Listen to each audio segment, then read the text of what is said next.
Mansee, very happy that we have a chance to have this dialogue.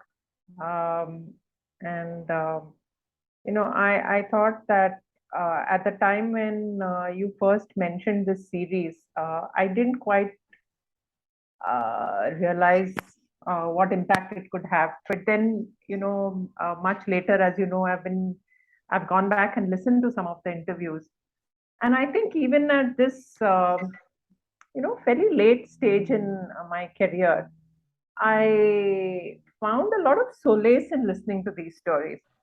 But I'm sure the intent of this whole series is not to, or maybe one of the intent was that, but I was curious, what made you begin this project?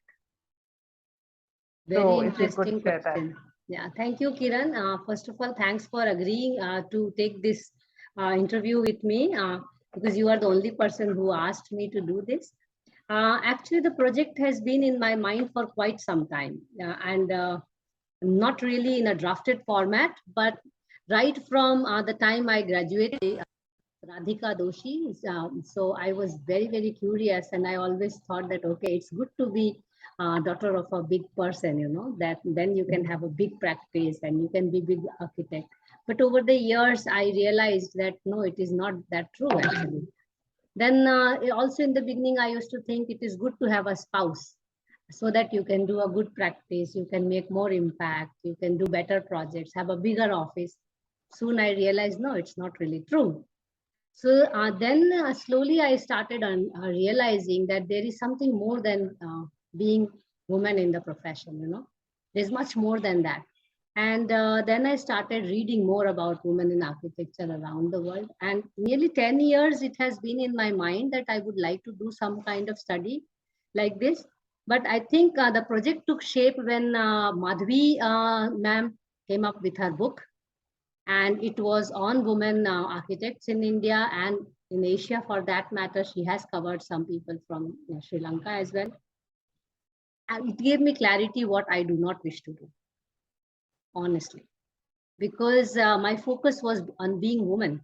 And what Madhvi ma'am did is wonderful, but I have to know my strength and weakness.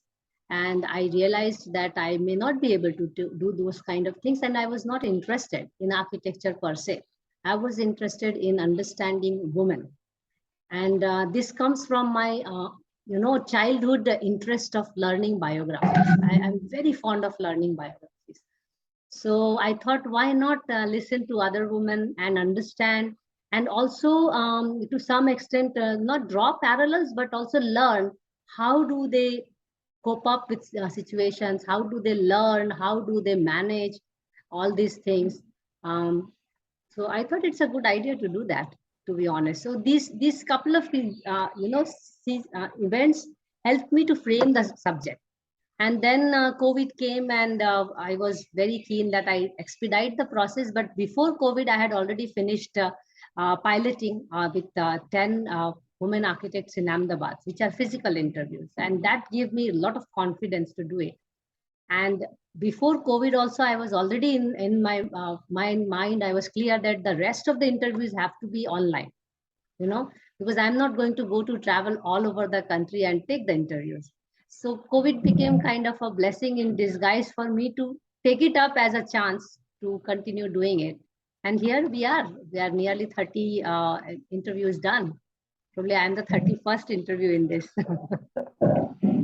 Yeah. So, Mansee, you said that it was almost 10 years ago that this Yes. started for you. Yeah. More than 10, now I recollect, huh? More than 10. So, just to take this forward just a little bit more, this particular question, let's say there's a sub question here. What were the initial, I'm sure the minute you thought that you want to do something on this, you started to frame in your mind how you would do it, right? Yes. So initially, were you already imagining a book, or were you imagining these recorded conversations? Good point. Actually, I didn't imagine recorded conversation as a YouTuber, because I was not a YouTuber, definitely. But then this has to be a means to, record the transcription. Otherwise, how would I do it? But initially, when I was planning, it was more like, you know, asking and talking to women. But what will be the mean definitely was not in mind. Physical was definitely clear. So when I was drafting was on, I was more thinking in a way that, okay, I have anyway a very travel scheduled life. So wherever I will go, I will find a woman and then do the interview. That was a kind of a very free flowing way of thinking. Also because I was very keen to have that physical, connect with the person, the chemistry is required. So I definitely did not plan it in the beginning that there will be a digital format, but soon I realized when I was really writing the concept note and working on, I did a couple of conference papers on it. So then I realized that if I really have to do it, it has to be more structured and it has to take some formal shape and all. And that is where I was imagining Skype, Google Meet, and these kind of options, but then eventually it worked out. So yes, recording was an option, but YouTube definitely was not really thought of earlier. That I will put it in the YouTube and make it public and ask all those things. It was more to draft it out as a manuscript. I required the recording for the manuscript writing, so that was very clear. But now making it in public domain came much later when I started doing it and when I asked the first few ladies that shall I put it there, and they said yes. So it gave me confidence that they are okay to share their thoughts. So that is the moment when I decided to make it public, because most of the interviews are one-to-one. So I was not really thinking about making it in the public domain. But I think it's a good reading material. When I see the viewership now, I find that yes, at least girls are referring to it. I do receive messages. Then, for example, a girl really went through a couple of the interviews and she drafted her own research questions and she interviewed me. So that already is an impact, that somebody looked at it and also made her research project. And she was No, very smart to even get me for the interview, as her final year project. So I no, think, in fact, I think it can be very, very, it can act as a support for women, young women architects. yes. And Mansee, since you're a researcher, you also, I mean, I think would relate to this, that when you start with as a researcher, when you start on a project, there is a certain question that you have in mind, something that you're going after, but uh, how the final outcome is actually received, and what people actually find useful, that really varies. So it will be interesting to see what are the different ways in which people are able to benefit from this. And I think I mean one doesn't know how one might keep track of that, but I think it'll be very interesting.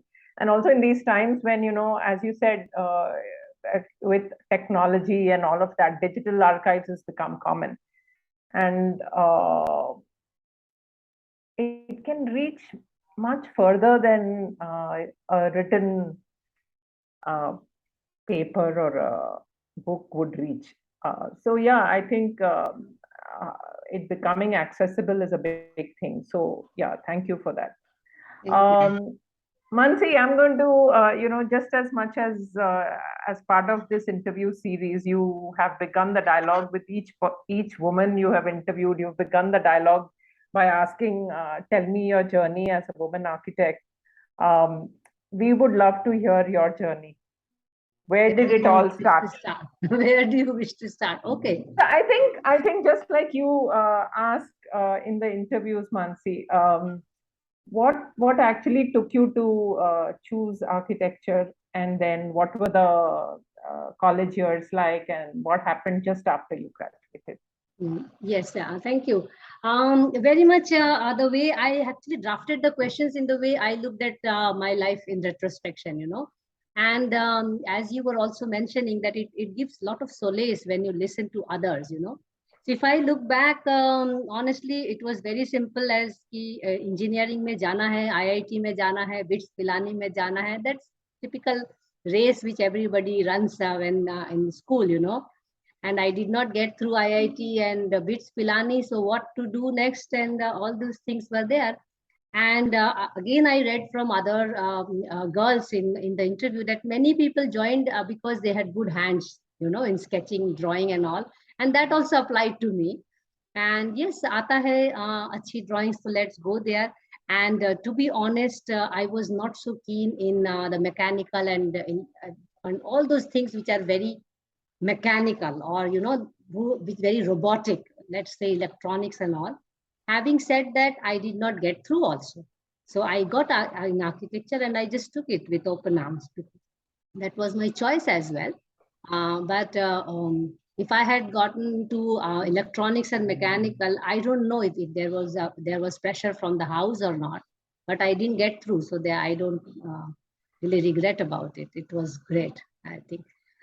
In college, I think no questions asked about being a girl or a woman in architecture. I never realized it, that it is going to impact.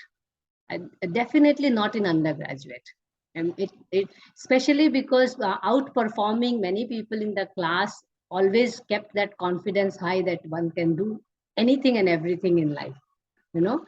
So that gender factor never appeared, apart from boys escorting you to places when we were doing field trips and studies and all. And in fact, when I look back, I feel bad that we used to depend on boys as our security guards when we were traveling to field trips. I don't take it anymore in a nice way, but we did it at that time, you know. Yeah. So I mean, I will not encourage anymore doing that with current generation girls. They may not do it also. But that time, boys used to take ownership, you know, especially being in engineering college, architecture boys used to kind of take ownership of protecting us, and we used to feel protected. I don't like it anymore when I look back. Right. Mansee, what about, we know that you have spent quite some time abroad for your postgraduate studies. So I think it would be, quite nice to know how you felt the minute, you were abroad for a longer period of time. As a woman, did you see certain things work very differently for you all of a sudden? Because I have sort of this experience myself and others also, that there are fewer social obligations and family obligations. And Absolutely. suddenly you find yourself doing things very differently, things that you never thought you were even capable of doing. Simple things. I mean, your levels of creativity shoot up, Yes. and You get so wings actually, huh? You get wings. so Mansee, tell us in terms of examples and little stories. When you were there, what were the good things that would surprise you about yourself? Oh, interesting question, huh? First time I went to University of Cambridge for my MPhil, and it was also my first trip abroad. So it definitely overwhelming because going to Cambridge was not expected, but of course applied and tried. Uh, but there were many moments when I did realize that if I have come so far to try and reach some in these universities does matter. But I think over the year when I was in Cambridge there, I also realized that actually it depends on individuals. It does not really totally depend on the institutions or universities or even regions for that matter. Yes, there is a cultural difference, but individuals make a difference too. Uh, to be honest, I have never let my wings be caged. Whether I am in India or I was in India before Cambridge and after Cambridge also. If at all I feel sometime that I'm caged in some way or the other, I will just start, rebelling about it. And I have done it time and again. But yes, when you are outside, you definitely don't feel that social obligations or even personal obligations, which are more family obligations. Having said that, you are actually not out of it in your mind, even if you feel it. To give you a very, very strange example here, and people do not realize that when I have lived abroad for so many years, I used to come back home every 2 months for 2 weeks or so to make my house and maintain my relationship with my husband. And that goes unrecorded, because there has to be an effort to do that, if you believe to maintain in that relationship, and which I believed. So even in Cambridge, 1 year, I traveled to India 3 times. In Fulbright, I traveled to India 3 times. So, and it's on whatever grant I got, I used most of the time giving priority to maintaining the relationship I have. So how grants work, but still, I mean, I thought this is priority, but at the same time, I did not wish to compromise in learning more, because when I applied for Cambridge, it was already a situation where I really wanted to fly. So I had applied after 10 years of practice, when I realized that I need to learn more to be able to be more useful to my own office, to be able to do better work, better projects with better clients, better people, or government or so on. So anyway, but when I was in Cambridge, I did realize the difference of, being woman, and how it can offer you more opportunities if there is enabling environment around, like most of my friends, they stayed back, they got job, they did, and they are doing extremely well there. So they had a, some ideas to take it further from there itself. And I had also an idea that I want to come back and serve my country, because I was already very, very, I say patriotic disease. Huh? I just went to learn something to be better here. And I did it every time like that. So I think that also helped me gain a lot of friendship and network, because people really felt good that I value my own country more than anywhere else. Even though I travel abroad, I'm always wanting to come back. I've never went abroad to go and live there. And I think that's because I wish to do something here. Now, after so many years, I do feel that it's all one world. And now I don't feel these international boundaries really important. I will not mind it the way I used to think in 2005 or 7 when I was going abroad. I feel that you can serve from anywhere. This is a big change in me in 15 years. You don't have to be in India to only help India. It is, for me now, humanity is bigger than country. This is a big change, I think, in my learning in life. This was not there 15 years ago. Huh? This was definitely not there. It was more Mera Bharat Mahan. I mean, it is still Mahan, but I think I have grown past that. Humanity for me will be above any country. And Rabindranath Tagore has said it very nicely. Huh? So anyway. So Mansee, what were the periods that you were abroad and then you were back, like your masters, between your masters and your PhD, what was the gap when you were back? Or did you do I was it right just after 1 the year other? back and forth in an effort to get more work, in an effort to be more useful to my own place, my own company, own society. I would just try and do things which interested me. For example, I did MPhil, and then I came back and started working, and it was not really working out for me to work on certain projects the way I would like to work, or I would like to get projects. And then slowly the research interest was growing, because I was earlier not a researcher, hardcore consultant. So when I realized that, okay, I need to do a little bit more to get my own research work done and all, and I thought PhD is a good time. I applied for PhD. I did not get PhD admission. Instead, they gave me a master's admission. Mansee, you're on mute. Okay, sorry. So when I applied for PhD after Cambridge at Erasmus University, they offered me masters at IHS. saying that they haven't started PhD yet. So if I wish, I can join masters. And interestingly, that time I had a very high salary, short-term employment in Mumbai. I left that, and everybody was very crazy on me, saying that you are crazy and you are leaving such a well-paid job for such peanut scholarships. I had nothing. I went there for 1 year, and I really focused on getting my PhD admission. So I did masters, and I made sure by the end of my masters, I had some clue that they will take me back for PhD. So it was kind of an investment for me for 1 year, but it was a paid thing. So I was not paying from my pocket. And I think that 1 year of IHS is the best time of my life. Working with so many countries, people, you are also an IHS graduate, you know how life is at IHS. It's still the best year of my life. If someone tells me, pick a 1 year from your life, it is 2007 at IHS. With friends from so many countries, 63 people and 19 countries. And it was just, and living in one hostel. So I don't think I could have asked more from life, even if the scholarship was way too less than my salary here in India. But the experience I got, and even till date, I have some of my closest friends there. And I could ensure a full funding for my next 4 years of PhD.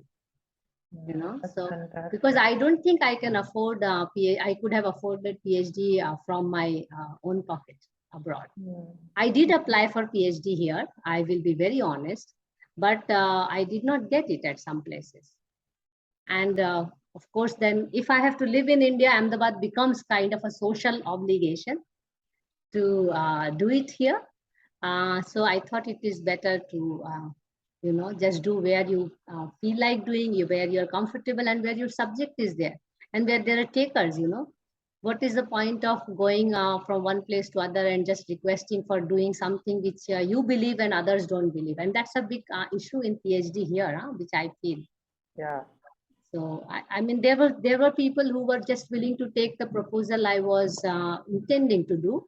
Of course, the proposal had a lot of flaws, but the intent was not flawed, So that was taken, and again, it was very lucky for me. I will say I was invited from TU Delft to attend a workshop on ostrom. I attended that workshop, fully funded workshop. And then they offered me that, why don't you do your PhD with Elinor Ostrom and write your proposal using her theory? I said, why not? I believe in that. Then I read her for 6 months. I rewrote my proposal, which I had before at IHS, stayed back home, just worked on the proposal for 1 year, and of course, working on my own projects, by the way. Until 2016, I was working along with my husband for all projects, any project, my scope, only my scope, master planning and some architecture. And but this is simultaneously, I never gave up my dreams, So I just worked on the proposal using Elinor Ostrom's work, and yes, the grant was approved for 4 years. So I'm a grant baby, right from class 12. So I feel a bit embarrassed sometimes, but I'm just a grant baby. What does that mean? Well, I have been studying with grants all the time. So I think also the reason why I feel so much to give back, because I have achieved a lot from the society. So I think it becomes natural to me to give it back, No, that's really, really nice to know. Mansee, there were two things that I was thinking about as you were speaking. One, you mentioned that you were a consultant in Bombay, but you were so determined that you wanted to do a PhD, and then you give it up, and you're entering into this new world of research, right? So the question I was thinking about is, now that you look back at those years, how do you see yourself as a woman in the consulting world and a woman in the research world? What do you think is the difference? Actually, I still do consultancy, but now the research component is more embedded in my consulting work. When I had left that time also, I was doing consultancy with my husband also, which is our office. And even till date, I do that. But I think the way I approach consultancy has changed drastically. You know, I will give more weightage to research even if I'm doing a consultancy work. And for example, all the advisory work which I take now with government or NGOs or even local civil societies, or even by myself, for example, Women in Architecture, Women for Water, uh, has a deep research component in it. If I have to compare myself with consultant Mansee and researcher Mansee, the big difference I would see is that in consultancy, I was serving the client more. So it was yes, sir, which was actually one of the reasons I was not really comfortable as a full consultant. Although while I was working that time, before 2005, I also had an opportunity to work with the who's who of CEPT professors. So it's not really that I started research only after joining Cambridge, but I was already doing research consultancy with CEPT, like, tourism project with Rameshwar, or port improvement with Shivanand sir, and with Utpal Science City. And there were these projects with Meena Ben, I did Dwarka. So there was research component already going there. And I think with urban design background, we get this little kira of research already, to do documentation, writing, and looking at the impact of it. So I would not say that the research was not there in consultancy, but I think the big change in me is that I will do consultancy only if there is a research now. Earlier, the client was different, na? Now I'm scared to take up clients like that. I will be very honest on that. So today, Mansee, if a young woman came up to you and said, Mansee, you've straddled both the worlds, and what would you recommend I do as a woman? Which world would be easier for me to navigate? What advice would you give them? Be in consulting or be in research? If they have to make that choice, not like how you did, you have wedded both of them. But if they had to make a choice between one or the other, is there something specific you would have to share with them? If someone asks me this question, and my college students know me very well, I have a very favorite line. Dial kiya hua number galat hai. The point is that question itself is wrong. Okay. Okay. So what would the question have to be? If you say what is easier, I have already problem with the question, because if we look for easy things in life, there is already a problem.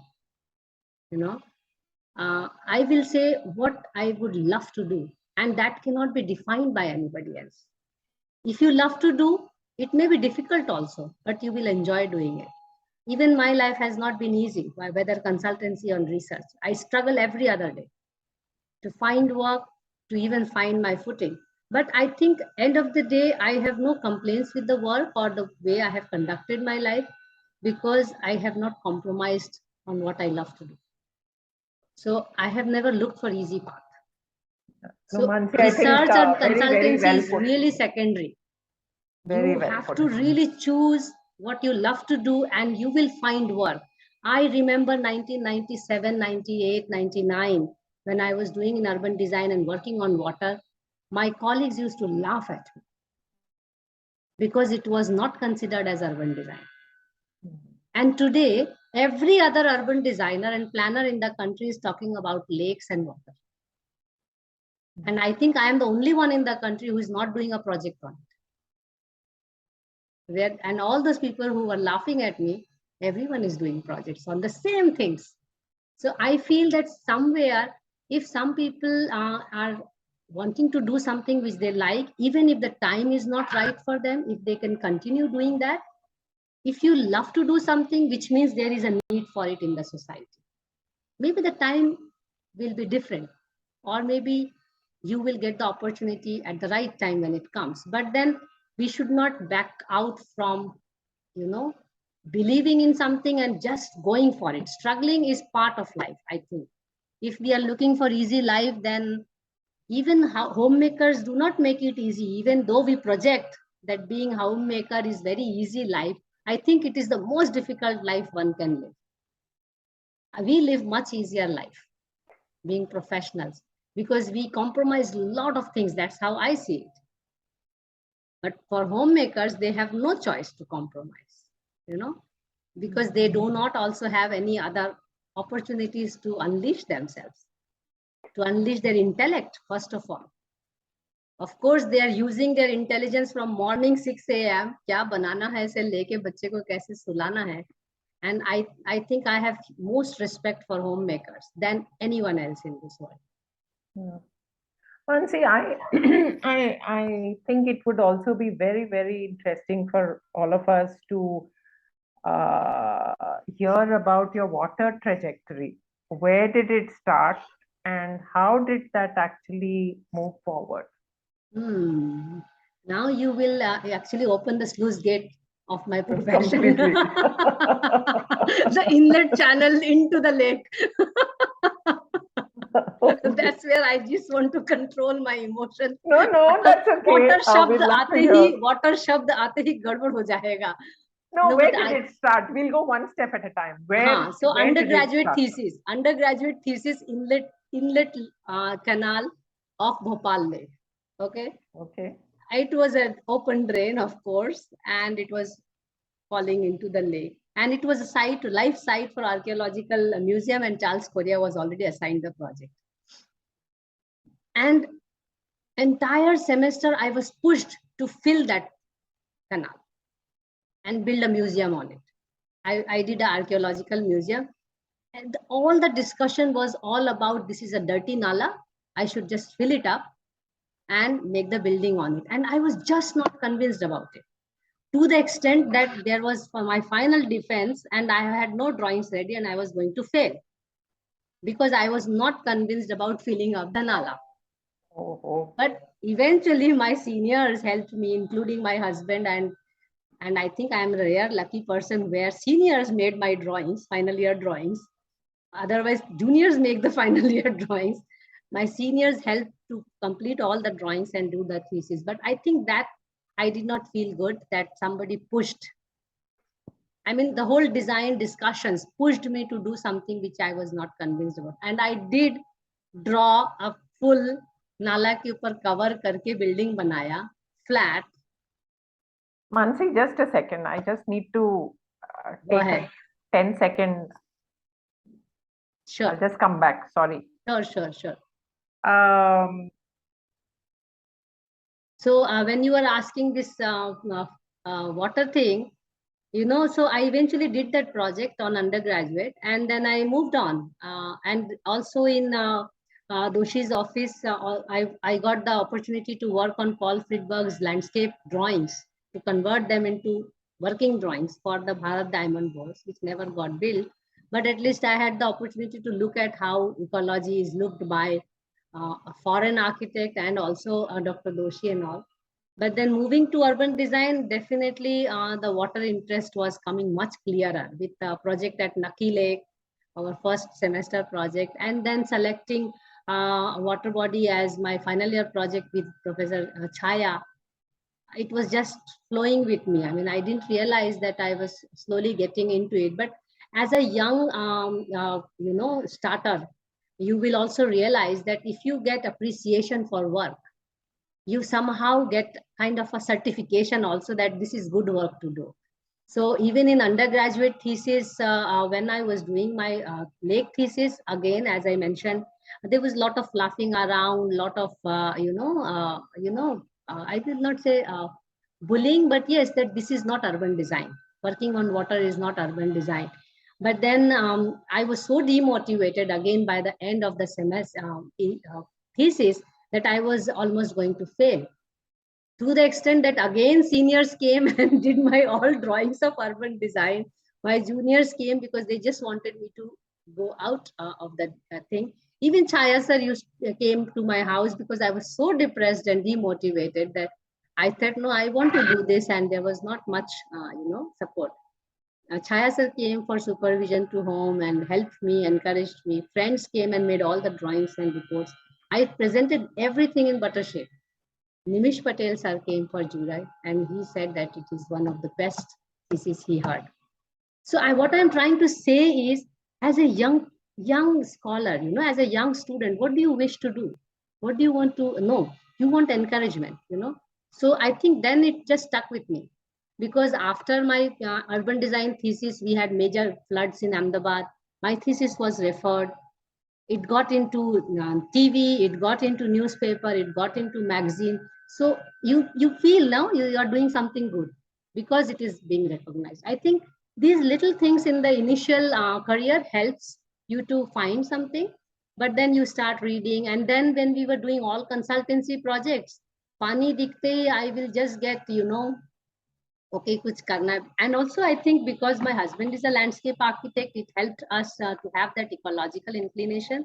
Even till date, in all our projects, our topographical map, hydrological map, water harvesting, wastewater treatment are our first priorities. We don't care how the building is going to look beautiful in terms of aesthetics. It's really not our priority, even till date in our office.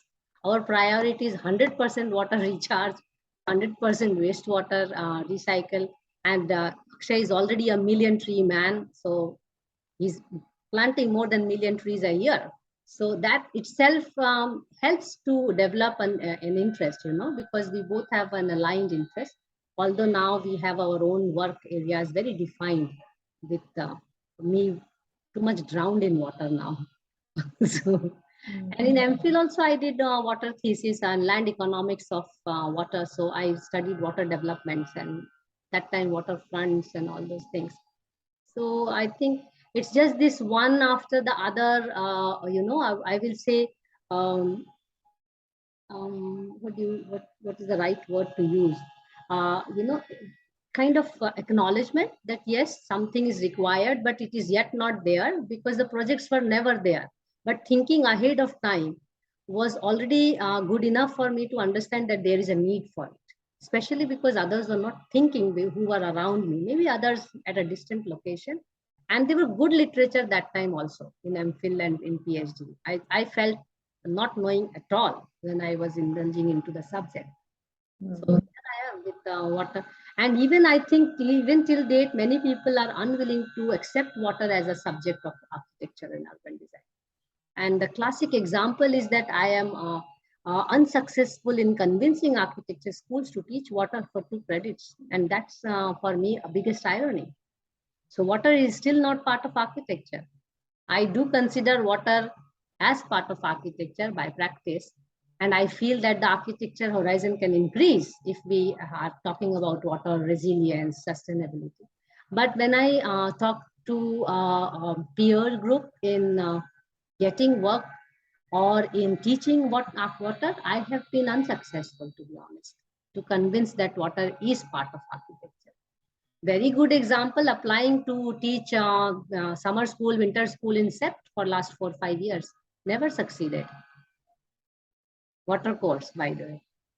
It did not take off, you're saying? No. Or summer, winter? No takers, no takers. So that is hinting me that architecture is still to open for water. Yeah. So I think, Mansee, that also probably makes it more challenging, right? That you have an interest, you've been pursuing it, you see that it has relevance. There is acceptance from other disciplines for what you do. Absolutely. As you said, you got written about even when you were still in college. So yeah, it probably means that something needs to change. So I was just wondering, and maybe after this question, maybe Monica can take the next question. But I was just wondering, you said that now many of the people who you knew then are doing projects in water, but you are not. So what did you mean that they are doing projects? So what is it that you're doing which is not project? I am not developing lakes and rivers. That's for me a project.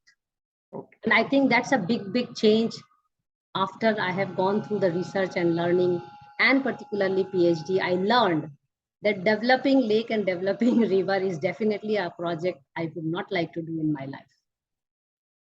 Especially the way development is defined in my country. You know, I have received offers to do lake development projects, but then the leader or the person who has offered me to do the project, they already know what to do in the project. Island banana hai, walkway banana hai, pitching karna hai. So then I had to say that if you know to do this, then you go ahead and do this. You don't need me, you know. So I think with the clarity of what I wish to do, I also got the clarity and the guts to say no to what I don't want to do. And that's the loss I face. If you see it as a loss in terms of financial loss, but definitely no loss in ethics. I will be proud by the end of my life that I did not develop a lake and a river the way society develops. The way today my professional friends are also developing. I'm not embarrassed about it. There are scientific ways to do it good way. But if you are continuously making that mistake, I cannot stop you, but at least I can stop myself to doing that mistake, you know. And for me, that is important. I cannot change the world, but I can change myself, you know.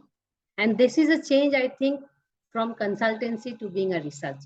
This journey of last 15 years, you know. Maybe if I was in the same state of mind before 2005 and in that entire consultancy with bit of research at the background, where I was getting projects and working on a lot of things, maybe I would have been in the same boat. I don't know.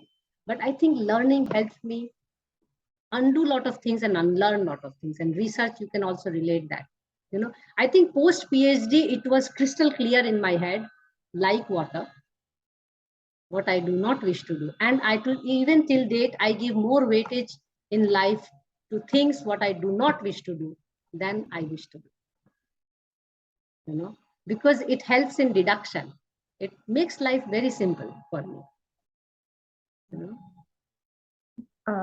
So would Monica like to ask the next question? Monica? Monica, you have question? No. You may go ahead.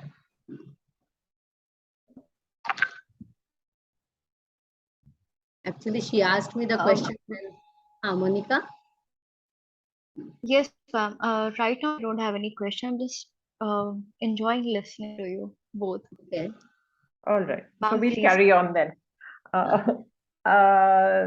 So Mansee, to ask a question similar to the ones that you have been asking in the series to other women,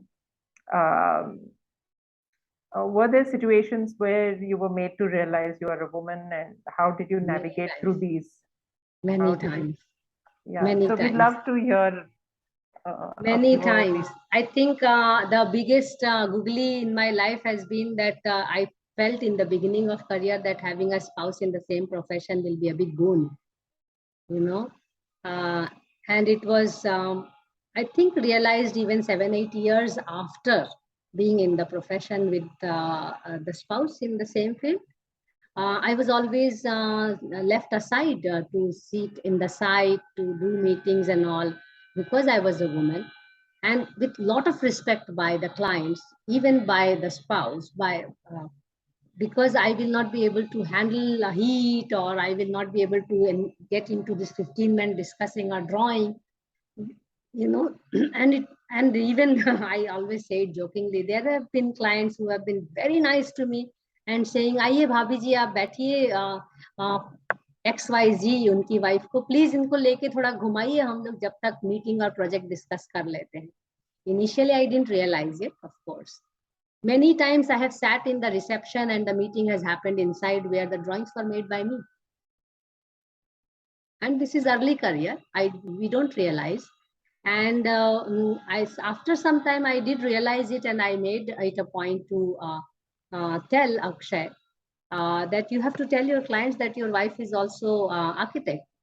And with no bad intent, it was done, but it is just natural, you know. We were traveling to sites, and everybody means good, you know, without realizing that by being good, also they are not doing good. you know. So I think later it got changed, but there are certain things you cannot change in the society overnight. And one thing which moved me a lot in our profession is the state of construction workers. I think by the time it was 7, 8, 9 years, 10 years, I was really appalled by the situation we deal with the construction workers. I was not happy with the fact that we spend millions of rupees in our buildings in making palaces. We have worked on a palace project. We still finished a house palace in Udaipur, where we are putting almost gold biscuits in our own buildings, and the construction workers are really put in bad shape. I will always go and play with the children and with the women who have children in the construction site and all.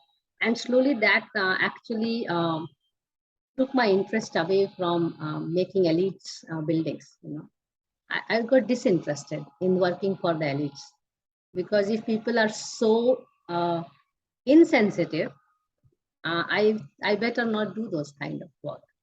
I think that was the beginning where I started feeling that no, building I will not do in these terms of conduct. Everywhere I have worked in a project, I have always at least marked it to my clients that can you provide them better housing or better water or sanitation. At least I have tried from my side to say and make a noise about it. But then I cannot change it overnight, you know. But these things made me very disinterested in the very field of architecture and building, the way we deal with it, you know, especially the construction worker status. जो हमारे लिए ही हमारा महल बनाते हैं, उन लोग के पास रहने का जगह नहीं है. I just could not digest that fact. And I think that was a deviation and work in a more softer field of water, and you know, so two things were working together. Water was getting more into me and I was getting more disinterested in architecture. But it helped me redefine architecture also, that going beyond the building castles for the rich people, you know, I think I will be no more interested in doing that, even if someone comes to me with the project. And they have come to me in the past, in the recent past also. I will not be doing it. Mansee, in terms of you know, when we start off in our early careers and as we move to mid career and so on, I think each of us, whether one is a man or a woman, one is growing both professionally and as a person, right? Because situations around us are changing and you're learning new things. As you said, we are unlearning certain things. Do you think, and speaking from your own experience, do you think you saw yourself learning how to multitask more and more? Was that happening for you? Because I do, I mean, from my own experience, I know that up until college, you are sort of on par with, you know, you do things like how boys do. You do things like how your brothers and everybody did. Then suddenly you're doing all the work that they are also doing, professional work, but then you enter married life and now suddenly you are supposed to do other things which they are probably not doing. They are not And doing. you are sort of struggling to do everything that you love doing in your work, but now you also have to do other things. So did you see yourself multitasking more and learning new skills in order to do that? Actually, not in my case, to be honest, because I love domestic sport. I have always loved domestic sport. I prefer to eat my home cooked food by my hand. I prefer to clean my own stuff. It has been from my childhood, and I think thanks to my parents to teach that. And luckily, I felt Akshay was also very keen in doing his own work as well. Although because of the cultural difference, we come from different, you know, Bengali and non-Bengali, that also makes a huge difference in our country. But I feel that over these years, even Akshay has become very, very homely person than he was before, because coming from a family where man is doing, not doing, from when I see him today, very, very accommodative in domestic activities. And with me, I have never had complaints with doing domestic work, even till date. I just love to do my domestic work and I take pride in that, to be honest. I feel that it is equal part of me to grow as an individual. So I have never had complaints, and it helps a lot. Because if I'm cooking in the morning, I'm planning the whole day what I wish to do. If I So don't, I was just going to come to that question, Mansee. I was just going to come to this question of time management. Do you think women tend to manage oh their yes, time oh very yes, well? oh yes. Oh, there is no doubt on multitasking, complexity handling, thinking about 10 things. Honestly, I think we are every day living like Ma Durga. Literally, we can do 10 things, but we also are aware now, after so many years of living with a very unknown person who is now known, that they do not have this ability. They can do one thing at a time. So you can break your head with them to do 10 things at a time, but it's not going to be successful. You better do it by yourself, which is much faster, you know. And it's not only about domestic and professional work. Even in professional work, we can handle that. This is a research project, this is a consultancy project, this is an advisory, this is a social work, this is a non-social work, this is, complementary work. We can think of, I think, a lot of things, and we can even take up a lot of activities. The flip side of it is that we overestimate ourselves as superwoman, which is not good for health. I will say it's really not required. There's no need to become extraordinary. I think we can live an ordinary life and be very happy. It's only one life, right? So even if we do little things, which is also very important about women, I realize that we love to do details, small things may details. The flip side of it is that we are not doing bigger things. But sorry, I don't see myself doing big decisions and making big blunders. And I can relate that with water projects very happily. I've done that in many public forums. Rather do small things and make small impacts than doing big blunders, you know. So there is, one sort of one set of people who would believe that if you're too disciplined, if you have too much structure in your thinking and in your action, then you are less creative. What do you have to say to that? I mean, as women, we all need to be very disciplined and very structured, because सुबह से रात Too तक many you things have to so do. many hours. Too many हाँ, things so to do. yeah. I So do you think disagree. it I disagree on the creativity part of it. We are any day more creative, but it is not about the competition. Because for me, competition itself is a problem. You know, the whole measurement of success is masculine, and I don't like that. I never liked this rat race. Why do I want to be successful? I don't want to be successful. If anyone has a problem in that, please keep your problem with yourself. I don't want to be successful. It's my choice. And honestly, I get very surprised when women want to be successful and end up becoming like men. I have said this in women conferences as well. I remember once in Sri Lanka, I just stood up and said that I feel like these are all men sitting in dress of women. I said that in a conference because we are constantly talking about becoming successful. And the whole definition of successful to me has a problem. It is masculine. You have to reach there. You have to get this project.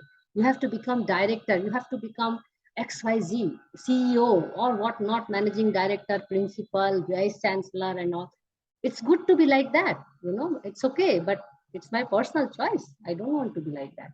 I just want to remain a human being, a little chota sa insan. That's good enough. Mansee, on the water trajectory, water story thing, there were two things which I thought contemporary, right? What is happening with you today? You mentioned that you've been doing the Women for Water series, Yes. And you also do the Wednesdays for Water. So if It's you could starting share a in little. 10 minutes, Women for Water. Oh, okay. We Do will you want to continue say somehow. something on that? What should we do?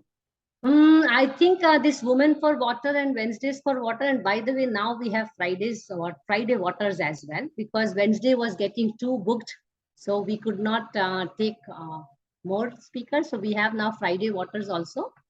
I think for many years after PhD, 4 years, yes, 4 years, I tried to teach water at many institutes. I really went door to door. I have now courses designed from 1 day to 1 year to teach water. And at least I have tried to reach everybody I knew in my sector or in my profession, fraternity, including the council, by the way. And of course, in vain. So I thought if I wish to teach water, learn about water, because I am not a water expert myself, what should I do? So then I designed this Wednesdays for Water. And it was again designed before Corona, by the way. It is just my luck that I will say blessing in disguise, that I could make use of the Corona time and initiate the process. But even without Corona, I was already planning to do this online teaching, just interviewing people, just like I'm trying to learn from women.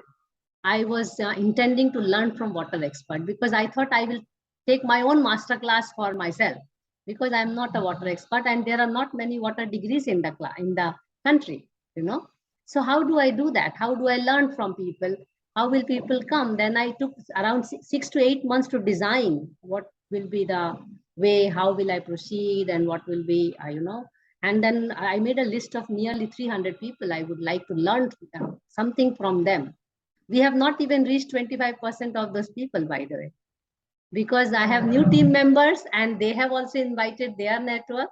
So I have not reached my people. So I think it was more about having a conversation with about water, uh, and I have been mostly listener, so I'm just a student in water. There's no degree for it, but I'm learning for free. Nobody would teach me so much without fees. So I'm not paying any fees. I'm just I think, learning. Mansee, that in itself is an inspiration, can be an inspiration to a lot of people who are wondering, what can they do which they're not able to do in the regular conventional way. Mansee, the last question that you always ask your women, your message for the younger generation, the younger woman. Oh, I think it's a very simple message. Just keep flowing, do not plan too many things. But yes, smaller goals are useful.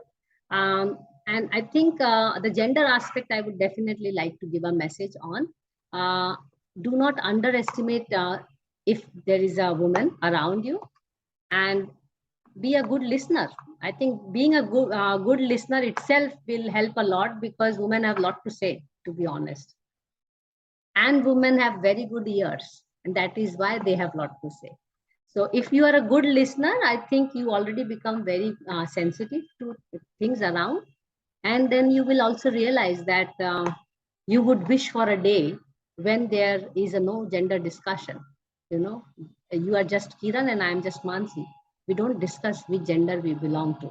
And there are many genders. It's not only men and women. I would like to wish for a day that. And I think that is definitely possible in our lifetime, if we can make the conversation gender neutral. I'm really very much in favor of having number as my name, or zero as my name, so that people don't come to know who I am.